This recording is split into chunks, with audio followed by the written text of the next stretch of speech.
আমার শুরুটা ছিল আমি যখন স্টুডেন্ট মানে কলেজ লাইফ থেকে আমি শুরুটা করেছি। তো সেই শুরু প্যাশন থেকে এখন সেটা প্রফেশন হয়ে গেছে। কাকে দেখে প্রথম আর্নল্ড শোয়ার্জনেগার এবং সালমান খান। হিসাবে ছোট থেকে কি আপনি করতেন নাকি? হ্যাঁ, আমি ছোট থেকে খেলাধুলা প্রেমী ছিলাম। তো ছোটোবেলাতে স্কুলে বিভিন্ন খেলাধুলায় অংশগ্রহণ করতাম এবং বেশ ভালো করেছি। তারপর যখন কলেজে ভর্তি হলাম তখন আমার ওয়ার্কআউটের একটা মানে নেশা জাগলো আর্নল্ড এবং সালমান খানকে দেখে। সেটা দিয়েই প্রথমে শুরু, তারপর আস্তে আস্তে সেটা প্যাশন থেকে প্রফেশন হয়ে গেছে। বর্তমানে আপনি কি করছেন?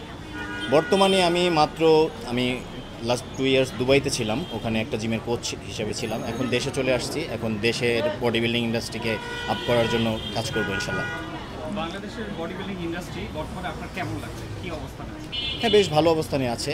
মাঝখানে কিছুদিন একটু ডাউন ছিল, এখন আবার এটার একটা ভালো হাইপ ক্রিয়েট হয়েছে এবং চেষ্টা করবো বাংলাদেশ বডি বিল্ডিং হাইপ আরও অনেক উপরে নিয়ে যাওয়ার জন্য, ন্যাশনাল এবং ইন্টারন্যাশনাল লেভেলে। মিডিয়া বা শোবিজ অঙ্গনে আসার ইচ্ছা আছে কিনা? আমি মিডিয়াতে কাজ করেছি আগে, মডেলিং হিসেবে, ফ্যাশন মডেল হিসেবে বেশ অনেক কাজ করেছি। আবার যদি ভালো কাজ পাই অবশ্যই করবো। কি কি কাজ করার ইচ্ছা আছে, এরকম একটা টার্গেট আছে কিনা? ফ্যাশন মডেলেই কাজ করার ইচ্ছা আছে এবং আমার আরেকটা ইচ্ছা আছে মুভিতে কাজ করার, ভিলেন হিসেবে, ভিলেন ক্যারেক্টার। ভিলেন ক্যারেক্টার কেন, নায়ক না? আমার ভালো লাগে তাই।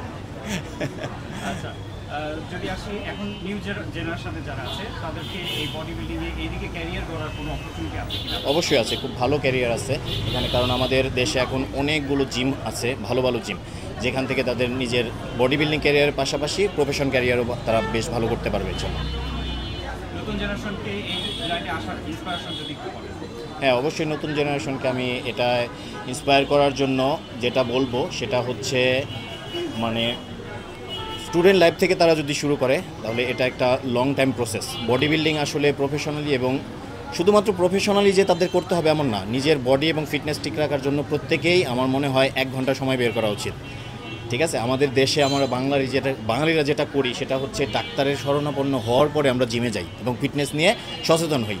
ঠিক আছে, তো এটা যদি না করে আমরা প্রথম থেকেই ফিটনেস সচেতন হই তাহলে আমরা আসলে ফিটনেসটাকে ঠিক রাখতে পারবো। এবং নিউ জেনারেশনের প্রতি আমার এটাই একটা সাজেশন থাকবে যে তোমরা স্কুল কলেজ লাইফ থেকে শুরু করে দাও। আমি বাইরের কান্ট্রিতে দেখেছি তারা বাচ্চা বয়স থেকেই ছেলে মেয়েদের জিমে দিয়ে দেয়, যাতে তারা এটাতে প্রথম থেকেই আগ্রহী হয় এবং লং টাইম সারা জীবন তারা রান করতে পারে। এটাই আমার সাজেশন। আচ্ছা, আজকে একটা যেহেতু উদ্বোধন করতে আসছেন রোডসাইড কিচেন, এখানে এসে কেমন লাগছে? এখানে এসে ভীষণ ভালো লাগছে আমার। আমি অনেক দিন 2 বছর পর দেশে, এত সুন্দর একটা পরিবেশ, এত সুন্দর একটা আয়োজন, গ্র্যান্ড ওপেনিং, আমার দারুণ লাগছে। আমি ভীষণ হ্যাপি। আপনার পছন্দের খাবার কি?